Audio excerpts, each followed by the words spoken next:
Student, welcome my YouTube channel Kapardi knowledge class. तो आज हम आपके लिए लेकर आए हैं भीष्म साहनी द्वारा लिखित खून का रिश्ता कहानी, जो कि हमने हिंदी इंटरमीडिएट की बुक से लिया है।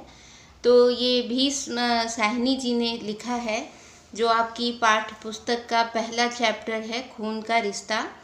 तो यहाँ हम इसकी फुल स्टोरी देखेंगे, पूरी स्टोरी देखेंगे कि क्या है। तो प्रस्तुत कहानी जो खून का रिश्ता है, समाज में टूटते रिश्तों की वास्तविकता को व्यक्त करती है। इस कहानी में भीष्म साहनी ने मनुष्य से संबंधित सूक्ष्म स्थितियों का कलात्मक रूप से चित्रण किया है। इसके साथ ही उन रिश्तों पर व्यंग भी किया है जो मानवता को छोड़कर धन, अर्थ, लोभ के कारण अन्य लोगों से संबंध स्थापित करते हैं। तो आइए हम देखते हैं कि खून का रिश्ता, जो कि आपकी किताब के आधार पर हम बताएंगे। जो भी कहानी हम बताते हैं आपकी किताब में जो लिखित है उसी के शब्दों के अनुसार हम बताते हैं। तो आइए देखते हैं, हम शुरू करते हैं खून का रिश्ता कहानी, जो कि बहुत लंबी कहानी है। इसको हम 2 पार्ट में बनाएंगे। तो पहला ये हमारा पार्ट है, तो देखते हैं। खाट की पाटी पर बैठा चाचा मंगल सेन हाथ में चिलम थामे सपने देख रहा था। उसने देखा कि वह समधियों के घर बैठा है और वीर जी की सगाई हो रही है।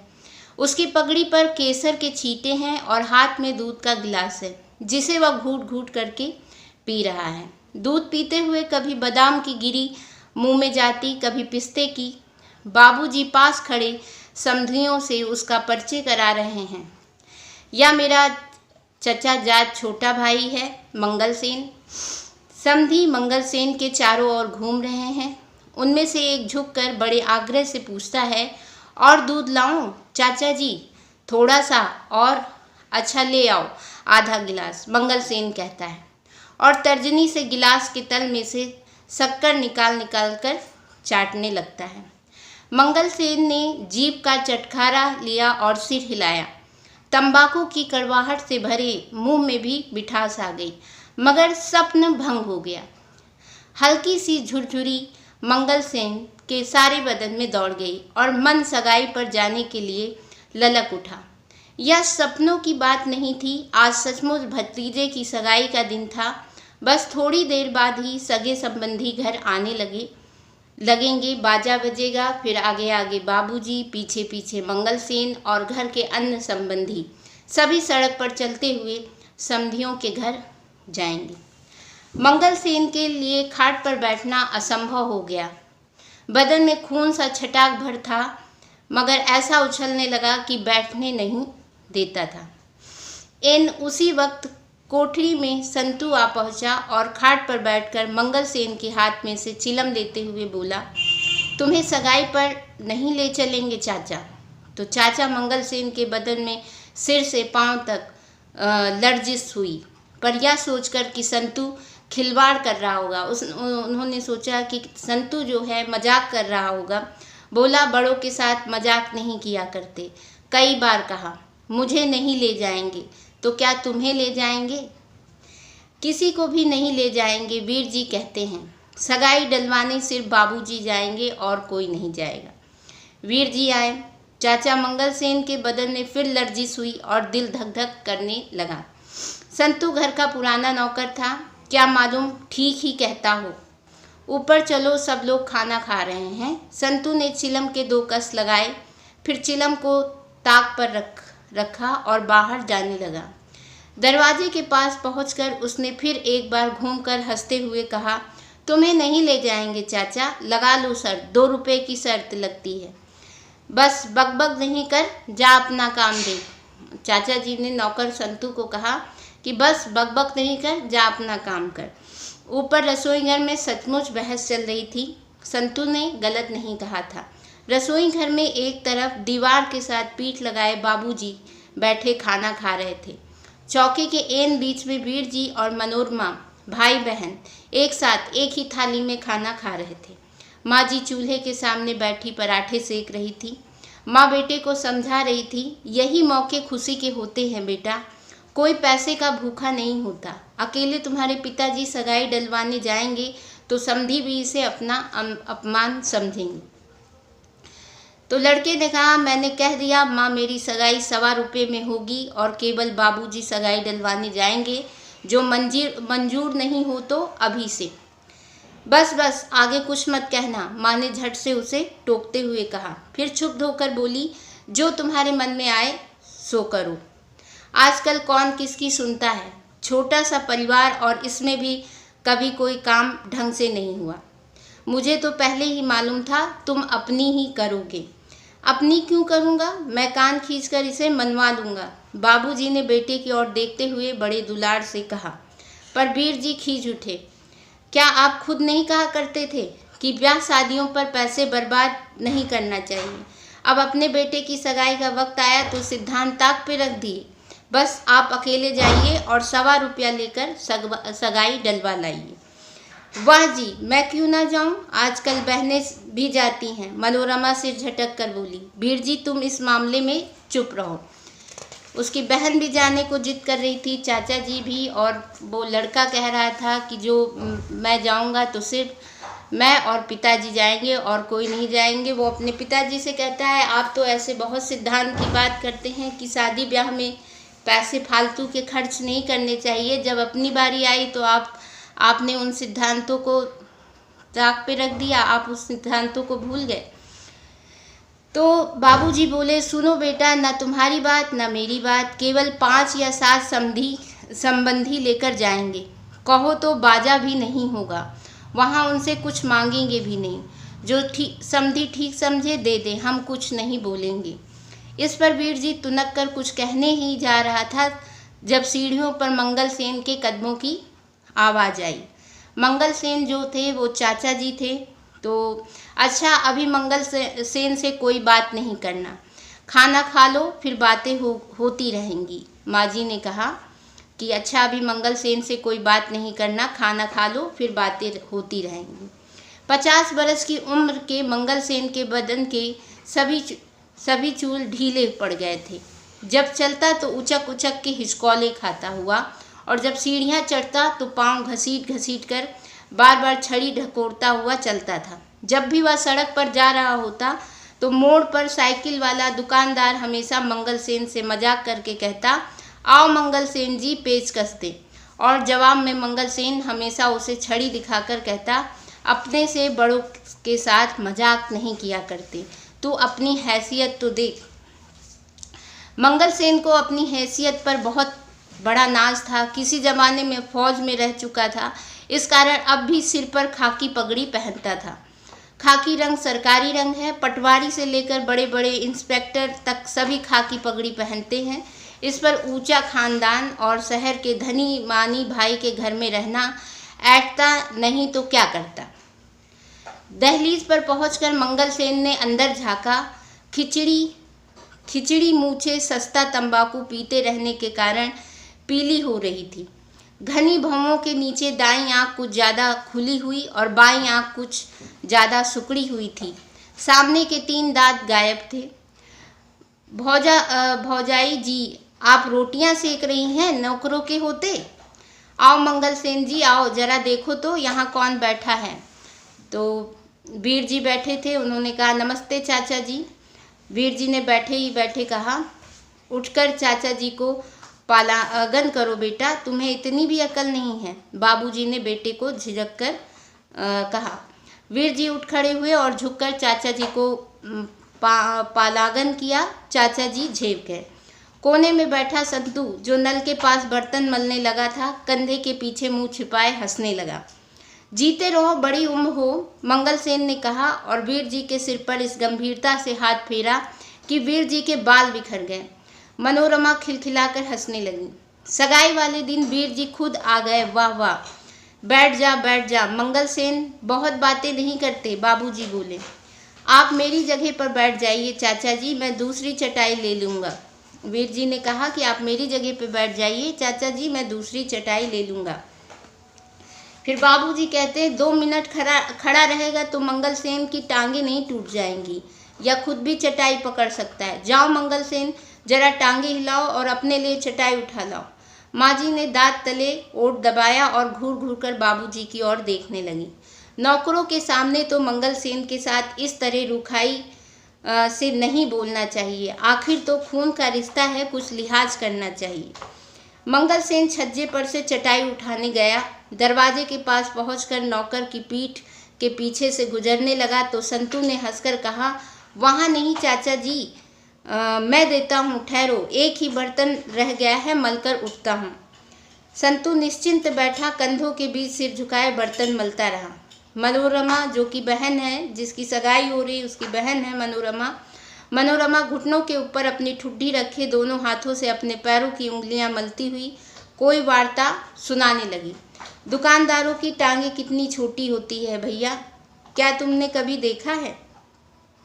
अपने भाई की ओर देखकर हंसती हुई बोली, जितनी देर वे गद्दी पर बैठे रहे ठीक लगते हैं, पर जब वो उठे तो सहसा छोटे हो जाते हैं, इतनी छोटी छोटी टांगे हैं। आज मैं एक दुकान पर सूटकेस लेने गई। वो जो उसकी बहन है, जिसकी शादी हो रही है, उसकी बहन अपना ऐसे बातें बताने लग रही है। कह रही है कि दुकानदार जो लोग होते हैं उनकी टांगे कितनी छोटी होती भैया, क्या तुमने कभी देखा है? और जब वो बैठे रहते हैं, जब उठते हैं एकदम सहसा अचानक उठते हैं तो वो छोटे हो जाते हैं, इतनी छोटी छोटी टांगे। फिर वो कहती है, आज एक दुकान पर मैं सूटकेस लेने गई तो तब तक उधर संतू कहता है, उठो संतू, चटाई ला दो, हर वक्त का मजाक अच्छा नहीं होता है। चाचा मंगलसेन ने संतू से आग्रह किया, क्योंकि चाचा मंगलसेन चटाई लेने जा रहे थे तो संतू ने उन्हें चटाई लेने से मना कर दिया था। कहा, मैं अभी बर्तन मांज के जो है चटाई आपको दे दूंगा। बहुत देर हो गई। जब संतू चटाई नहीं लेने गया तो चाचा जी ने कहा कि संतू चटाई ला दो, मजाक करना अच्छी बात नहीं है। तो इधर जो है वो चाचा मंगलसेन संतू से आग्रह करने लगे कि चटाई ला दो। वहाँ खड़े क्या कर रहे हो मंगलसेन, चलो इधर आओ, उठ संतू, चटाई ले आ। सुनता नहीं, इसे कोई बात कहो तो कान में दबा जाता है। माँ जी बोली, इधर आओ मंगलसेन, वहाँ खड़े क्या कर रहे हो? और फिर संतू को डांटती हैं कि जाके चटाई ले आओ। फिर उसके बाद संतू की पीठ पर चाबुक पड़ी तो उसी वक्त उठा और जाकर चटाई ले आया। माँ जी ने चूल्हे के पास दीवार के साथ रखी 2 थालियों में से एक थाली उठाकर मंगलसेन के सामने रख दी। मैले रुमाल से हाथ पोंछते हुए मंगल सिंह चटाई पर बैठ गया। थाली में आज 3 भाजियाँ रखी थी, चपातियाँ भी खूब गरम गरम थी। सहसा बाबूजी, सहसा मतलब अचानक बाबूजी ने मंगलसेन से पूछा, आज रामदास के पास गए थे, किराया दिया उसने या नहीं? मंगलसेन खुशी में था, उसी तरह चहक कर बोला, बाबूजी, वह अफीमची कभी घर पर मिलता है? कभी नहीं, आज घर पर था ही नहीं। तो एक थप्पड़ मैं तेरे मुंह पर लगाऊंगा। तुमने क्या मुझे बच्चा समझ रखा है? रसोई घर में सहसा सन्नाटा छा गया। जब ऐसी बात सुनी तो रसोई घर में अचानक सन्नाटा छा गया। माँ ने ओठ भींच लिए। मंगल सिंह की पुलकन सिरहन में बदल गई। उसका दायां गाल हिलने सा लगा, जैसे चपट पड़ने पर सचमुच हिलने लगता है। 6 महीने का किराया उस पर चढ़ गया है, तू करता क्या रहता है? नुक्कड़ में बैठे संतू के भी हाथ बर्तनों को मलते मलते रुक गए। भाई बहन फर्श की ओर देखने लगे। हाय बेचारा, मनोरमा ने मन ही मन कहा और अपने पैरों की उंगलियों की ओर देखने लगी। वीर जी का खून खौल उठा। चाचा जी गरीब हैं, इसलिए इन्हें इतना दुत्कारा जाता है। और पराठा लाओ मंगलसेन जी, माँ ने पूछा। और पराठा लाओ मंगलसेन जी। मंगलसेन का कोर अभी गले में ही अटका हुआ था। दोनों हाथों से थाली को ढकते हुए हड़बड़ा कर बोला, नहीं भौजाई जी, बस जी। जब मेरे यहाँ रहते यह हाल है तो जब मैं कभी बाहर जाऊँगा तो क्या हाल होगा? मैं चाहता हूँ तू कुछ सीख जाए और किराए का सारा काम संभाल ले, मगर 6 महीने तुझे यहाँ आए हो गए, तूने कुछ नहीं सीखा। इस वाक को सुनकर मंगलसेन के सर्द लहू में थोड़ी सी हरारत हुई। मैं आज ही किराया ले आऊँगा बाबूजी। ना देगा तो जाएगा कहाँ? मेरा भी नाम मंगलसेन है। मुझे कभी बाहर जाना पड़ा तो तुम ही को काम संभालना है। नौकर कभी किसी का कमा कर नहीं खिलाते। जमीन जायदाद का काम करना हो तो सुस्ती से काम नहीं चलता, कुछ हिम्मत से काम लिया करो। मंगलसेन के बदन में झुरझुरी हुई। दिल में ऐसा हुलास उठा कि जी चाहा पगड़ी उतार कर बाबूजी के कदमों पर रख दे। हुकुम कर बोला, चिंता ना करो जी, मेरे होते यहाँ चिड़ी फड़क जाए तो कहना। डर किस बात का था? मैंने लाम देखी है बाबूजी, बसरे की लड़ाई में कप्तान रस्किन था हमारा। कहने लगा, देखो मंगल सेन, हमारी शराब की बोतल लारी में रह गई है, वह हमें चाहिए। उधर मशीन गन चल रही थी। मैंने कहा, अभी लो साहब, और अकेले में मैं वहाँ से बोतल निकाल लाया। ऐसी क्या बात है? मंगल सेन फिर चहकने लगा। मनोरमा मुस्कुराई और कनखियों से अपने भाई की ओर देखकर धीमे से बोली, चाचा जी की दुम फिर हिलने लगी। मंगल सेन खाना खा चुका था। उठते हुए हंसकर बोला, तो 4 बजे चलेंगे ना सगाई डलवाने? तू जा अपना काम देख, जो जरूरत हुई तो तुम्हें बुला लेंगे। बाबूजी ने कहा, तू अपना काम देख, अगर जरूरत हुई तो तुझे बुला लेंगे। चाचा मंगल सेन का दिल धक से रह गया। संतू शायद ठीक ही कहता था कि मुझे नहीं ले चलेंगे। उसे रुलाई सी आ गई, मगर फिर चुपचाप उठ खड़ा हुआ। बाहर जाके जूते पहने, छड़ी उठाई और झूलता हुआ सीढ़ियों की ओर जाने लगा। वीर जी का चेहरा क्रोध और लज्जा से तमतमा उठा। मनोरमा को डर लगा कि बात और बिगड़ेगी, वीर जी कहीं बाबूजी से उलझ ना पड़े। माँ जी को भी बुरा लगा। धीमे से कहने लगी, देखो जी, नौकरों के सामने मंगल सेन की इज्जत आबरू का कुछ तो ख्याल रखा करो। आखिर तो खून का रिश्ता है, कुछ तो मुलाहाजा रखना चाहिए। दिन भर आपका काम करता है। मैंने उसे, फिर बाबूजी कहते हैं? हैरान होकर पूछा, मैंने उसे क्या कहा है? यूँ रुखाई के साथ नहीं बोलते, वह क्या सोचता होगा? इस तरह बेरुबाई किसी की नहीं करनी चाहिए। तो बाबूजी कहते हैं, क्या बक रही हो? मैंने उसे क्या कहा है? बाबूजी बोले। फिर सहसा वीर जी की ओर घूरकर कहने लगे, अब तू बोल भाई, क्या कहता है? कोई भी काम ढंग से करने देगा या नहीं? मैंने कह दिया पिताजी, आप अकेले जाइए और 1.25 रुपये लेकर सगाई डलवा लाइए। रसोई घर में चुप्पी छा गई। इस समस्या का कोई हल नजर नहीं आ रहा था। वीर जी टस से मस नहीं हो रहे थे।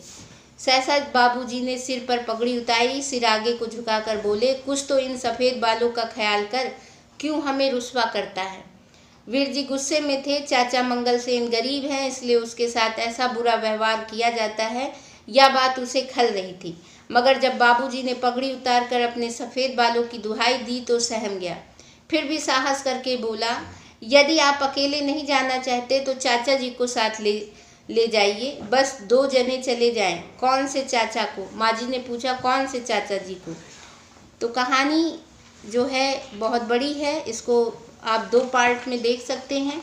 आगे है चाचा, वो कहते हैं कि चाचा मंगल सेन को। कोने में बैठे संतू ने भी बड़े हैरान होकर सिर उठाया। माँ झट से बोली, हाय हाय बेटा, शुभ शुभ बोलो। अपने रईस भाइयों को छोड़कर इस मजदूर को साथ ले जाओगे, सारा शहर थू थू करेगा। माँ जी, अभी तो आप कह रही थी खून का रिश्ता है। किधर गया खून का रिश्ता? चाचा जी गरीब हैं इसलिए। मैं कब कहती हूँ या ना जाए, या भी जाए, लेकिन और संबंधी भी तो जाएं। अपने धनी मानी संबंधियों को छोड़ दें और इस बहुरूपियों को साथ ले जाएं। क्या यह अच्छा लगेगा? तो फिर बाबूजी अकेले जाएं। वीर जी परेशान हो उठे। मैंने जो कहना था कह दिया। अब जो तुम्हारे मन में आए करो, मेरा इससे कोई वास्ता नहीं। और उठकर रसोई घर से बाहर चले गए। बेटे के यूं उठ जाने से रसोई घर में चुप्पी छा गई। माँ और बाप दोनों का मन खिन हो उठा। ऐसा शुभ दिन हो और बेटा घर पर आए और यूं तकरार होने लगे। माँ का दिल टूक टूक होने लगा। उधर बाबूजी का क्रोध बढ़ रहा था। उनका जी चाहता था कह दे, जा फिर मैं नहीं जाऊंगा, भेज दे जिसको भेजना चाहता है। मगर यह वक्त झगड़े को लंबा करने का ना था। सबसे पहले माँ ने हार मान ली। क्या बुरा कहता है, आजकल के लड़के माँ बाप के हजारों रुपये लुटा देते हैं। इसके विचार तो कितने ऊंचे हैं। या तो 1.25 रुपये में सगाई करना चाहता है। तुम मंगल सेन को ही अपने साथ ले जाओ, अकेले जाने से तो अच्छा है। बाबूजी बड़बड़ाए, बहुत बोले, मगर आखिर चुप हो गए। बच्चों के आगे किस माँ बाप की चलती है, और चुपचाप उठकर अपने कमरे में जाने लगी। जा संतू, मंगल सेन को कह तैयार हो जाए। माँ जी ने कहा कि मंगल सेन को कह दे कि तैयार हो जाए। मनोरमा चहक उठी और भागी हुई वीरजो को बताने चली गई कि बाबूजी मान गए हैं। मंगल सेन को जब मालूम हुआ कि अकेला वही बाबूजी के साथ जाएगा तो कितनी ही देर तक वह कोठरी में उचकता और चक्कर लगाता रहा। बदन का छटाक भर खून फिर उछलने लगा। जी चाहा कि संतू से उसी वक्त शर्त के 2 रुपये रखवा ले, क्योंकि संतू ने कहा था कि जो बाबूजी हैं वो आपको लेकर नहीं जाएंगे, चाहे शर्त रख लो। लेकिन अब उसने देखा कि वो मुझको लेके जा रहे हैं तो वो बहुत खुशी होता है और वो सोचता है कि उसी वक्त जाके शर्त के 2 रुपये रखवा ले। क्यों ना हो, आखिर मुझ में बड़ा संबंधी है भी कौन, मुझे नहीं ले जाएंगे तो किसे ले जाएंगे। मैं और बाबूजी ही इस घर के कर्ता धर्ता है, और कौन है। जितना ही अधिक वह इस बात पर सोचता है उतना ही अधिक उसे अपने बड़प्पन पर विश्वास होने लगता है। आखिर उसने कोनी में रखी टंकी को खोला और कपड़े बदलने लगा। घंटा भर बाद जब मंगल सेन तैयार होकर आंगन में आया तो माँ जी का दिल बैठ गया। यह सूरत लेकर समधियों के घर जाएगा। मंगल के सेन के सिर पर खाकी पगड़ी, नीचे मैली कमीज के ऊपर खाकी फौजी कोट जिसके धागे निकल रहे थे, और नीचे धारीदार पैजामा और मोटे मोटे काले बूट। माँ को रुलाई आ गई, पर यह अवसर रोने का नहीं था। अपनी रुलाई को दबाती हुई वह आगे बढ़ गई। मनोरमा, जा भाई की अलमारी में से एक धुला पैजामा निकाल ला। फिर बाबूजी के कमरे की ओर मुंह करके बोली, सुनते हो जी, अपनी एक पगड़ी इधर भेज देना। मंगल सिंह के पास ढंग से पगड़ी नहीं है। मंगल सेन का कायाकल्प होने लगा। मनोरमा पैजामा ले आई, संतू बूट पालिश करने लगा। आंगन के ऐन बीचों बीच एक कुर्सी पर मंगल सेन को बिठा दिया गया और परिवार के लोग उसके आसपास भाग दौड़ करने लगे। कहीं से मनोरमा की 2 सहेलियां भी आ पहुंची थी। मंगल सेन पहले से छोटा लग रहा था। नंगा सिर, दोनों हाथ घुटनों के बीच जोड़े वह आगे की ओर झुककर बैठा था। बार बार उसे रोमांच हो रहा था। मंगल सेन का स्वप्न सचमुच साकार हो उठा। समधियों के घर में उसकी वह आवाभगत हुई कि देखते बनता था। मंगल सिंह आराम कुर्सी पर बैठा था और पीछे एक आदमी खड़ा पंखा जल रहा था। समधी आगे पीछे हाथ बांधे घूम रहे थे। एक आदमी ने सचमुच झुककर बड़े आग्रह से कहा, और दूध लाऊं चाचा जी, थोड़ा सा और जवाब में मंगल सेन ने कहा, हाँ, आधा गिलास ले आओ। समधियों के घर की ऐसी सज धज की मंगल सेन दंग रह गया और उसका सिर हवा में तैरने लगा। आवाज ऊंची करके बोला, लड़की कुछ पढ़ी लिखी भी है या नहीं? हमारा बेटा तो एमए पास है। जी, आपकी दया से लड़की ने इसी साल बीए पास किया है। घर का काम धंधा भी कुछ जानती है या सारा वक्त किताबें ही पढ़ती रहती है? जी थोड़ा बहुत जानती है। थोड़ा बहुत क्यों? आखिर सगाई डलवाने का वक्त आया। समधी बादामों से भरे कितने ही थाल लाकर बाबूजी और मंगल सेन के सामने रखने लगे। बाबूजी ने हाथ बांध दिए। मैं तो केवल 1 रुपया और 4 आने लूँगा। मेरा इन चीज़ों में विश्वास नहीं है। हमें अब पुरानी रस्मों को बदलना चाहिए। आप सलामत रहें। आपका 1.25 रुपया भी मेरे लिए 1.25 लाख के बराबर है। आपको किसी चीज़ की कमी है लाला जी, पर हमारा दिल रखने के लिए ही कुछ स्वीकार कर लीजिए। बाबूजी मुस्कुराए। नहीं महाराज, आप मुझे मजबूर न करें। या उसूल की बात है, मैं तो 1.25 रुपये ही लेकर रहूँगा। आपका सितारा बुलंद रहे। आपकी बेटी हमारे घर आएगी तो साक्षात लक्ष्मी विराजेगी। मंगल सेन के लिए चुप रहना असंभव हो रहा था। हुक्म कर बोला, एक बार कह तो दिया जी कि हम 1.25 रुपया ही लेंगे। आप बार बार तंग क्यों करते हैं? बेटी के पिता हंस दिए और पास खड़े अपने किसी संबंधी के कान में बोले, लड़के के चाचा हैं, दूर के घर में टिके हुए हैं। लाला जी ने आसरा दे रखा है। आखिर समधी अंदर से एक थाल ले आए जिस पर लाल रंग का रेशमी रुमाल बिछा था और बाबूजी के सामने रख दिया। बाबूजी ने रुमाल उठाया तो नीचे चांदी के थाल में चांदी की 3 चमचम करती कटोरियाँ रखी थी। एक में केसर, दूसरी में रंगला धागा, तीसरी में एक चमकता चांदी का रुपया और चमकती चवन्नी। इसके अलावा 3 कटोरियों में 3 छोटे छोटे चांदी के चम्मच रखे थे। आपने आखिर अपनी ही बात की। बाबूजी ने हंसकर कहा, आखिर आपने अपनी ही बात की। मैं तो केवल 1.25 रुपये लेने आया था, मगर थाल स्वीकार कर लिया और मन ही मन कटोरियों, थाल और चम्मचों का मूल आंकने लगी। मनोरमा और उसकी सहेलियां छज्जे पे खड़ी थी जब दोनों भाई सड़क पर आते दिखाई दिए। मंगल सेन के कंधे पर थाल था, लाल रंग के रुमाल से ढका हुआ, और आगे आगे बाबूजी चले आ रहे थे। वीर जी अब भी अपने कमरे में थे और पलंग पर लेटे किसी नावल के पन्नों में अपने मन को लगाने का विफल प्रयास कर रहे थे। उनका माथा थका हुआ था, मगर हृदय धूमिल भावनाओं से उद्वेलित होने लगा था। क्या प्रभा मेरे लिए भी कोई संदेश भेजेगी? 1.25 रुपये में सगाई डलवाने के बारे में वो क्या सोचती होगी? मन ही मन तो जरूर मेरे आदर्शों को सराहती होगी। मैंने एक गरीब आदमी को अपनी सगाई डलवाने के लिए भेजा। इससे अधिक प्रत्यक्ष प्रमाण मेरे आदर्शों का क्या हो सकता है। लाख लाख बधाइयाँ भौजाई जी। घर में कदम रखते ही मंगलसेन ने आवाज़ लगाई। मनोरमा और उसकी सहेलियाँ भागती हुई जंगले पर आ पहुँची। बाबूजी गंभीर मुद्रा बनाए आंगन में आए और छड़ी कोने में रखकर अपने कमरे में चले गए। मनोरमा भागती हुई नीचे गई और झपट कर थाल चाचा मंगलसेन के हाथ से छीन लिया। कैसी पगली है, 2 मिनट इंतजार नहीं कर सकती? वाह जी वाह, मनोरमा ने हंसकर कहा। बाबूजी की पगड़ी पहन ली तो बाबूजी ही बन बैठे हैं। लाइए मुझे दीजिए, आपका काम पूरा हो गया।